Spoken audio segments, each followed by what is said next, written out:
Hey, good day, everybody. Steve Prasbrowski here. Welcome to tip number 69 in the series 101 Tips to Ace Your Promotional Exam. As a reminder, my website, code3firetrain.com, has lots of great resources. Check it out if you haven't done so already. Also, this series is based on my latest book from Fire Engineering Books and Videos, 101 Tips to Ace Your Promotional Exam, available off their website as well as mine. And you got a 25% off code on the bottom right, left there in the green box. All right. Now, let's talk about different things, different but similar, I guess. In tip 66, we talked about making sure that you try to maybe read through one fire service leadership book every other month. And then tip 67, we then built upon it saying in the other month that you're not reading the fire service leadership book, how about a non-fire service leadership book? Then tip 68, we sort of then talked about attending at least one fire service conference every year, such as FDIC. Now let's talk about this tip, which is specifically subscribe to at least one fire service publication. And I say at least one. Here's the challenge.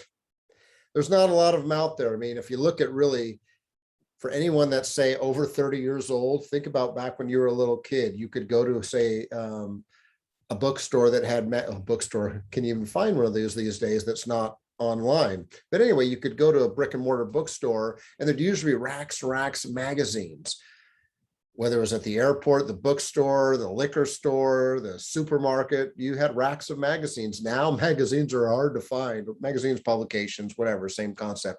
But really, if you look at tried and true, Fire Engineering to me is the #1 publication that's out there. I mean, it's been out here for years. I can't remember when it was published, but well over 100 years, and tried and true information every single month. You know, I've been very fortunate to have had, I think, 20 plus articles published in Fire Engineering over the last 15, 16 years.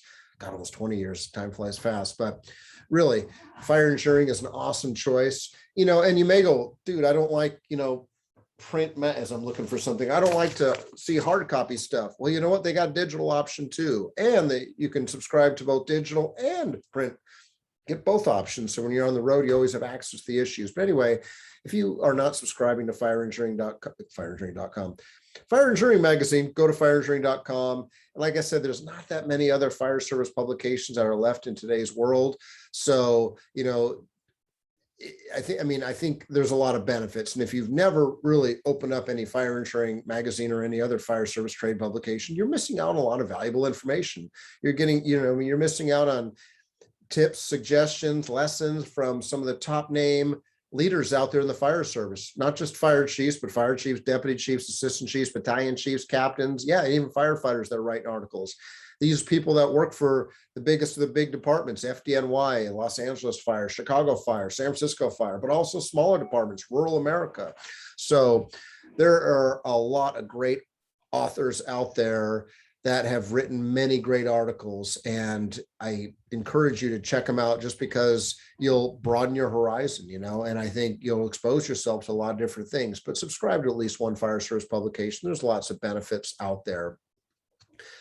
Some departments may have subscription to Fire Engineering or other publications, but here's the point. Don't always assume that you can always find that issue you want when you want it. It's your career. So why don't you take care of your own personal and career development? I mean, I remember my department, Santa Clara County Fire, I subscribed to Fire Engineering before I even got on the job. And when I got hired, I was like, wow, the department provides this. Yeah, if you really think about it, most progressive departments spend the money to help train their personnel, educate their personnel. So most fire departments do have, I'm hoping, some of you may go, not my department, some subscription to a magazine such as Fire Engineering. But again, don't always assume it is where you want it and someone's not hoarding it, putting it in their locker, or taking it home, or just keeping it or whatever else. So it's good to get exposed to different things that are out there. But again, I think there's nothing beats having your own subscription where you always have access to the information, especially like in the digital format. You always have that archive right there in case you lose your hard copy. So you know what? It's your career. Take charge of it.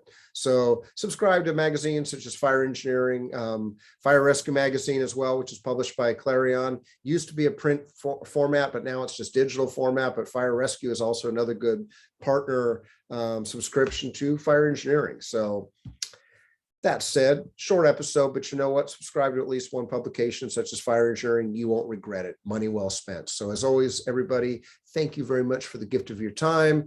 Until the next episode, be safe. We'll see you soon.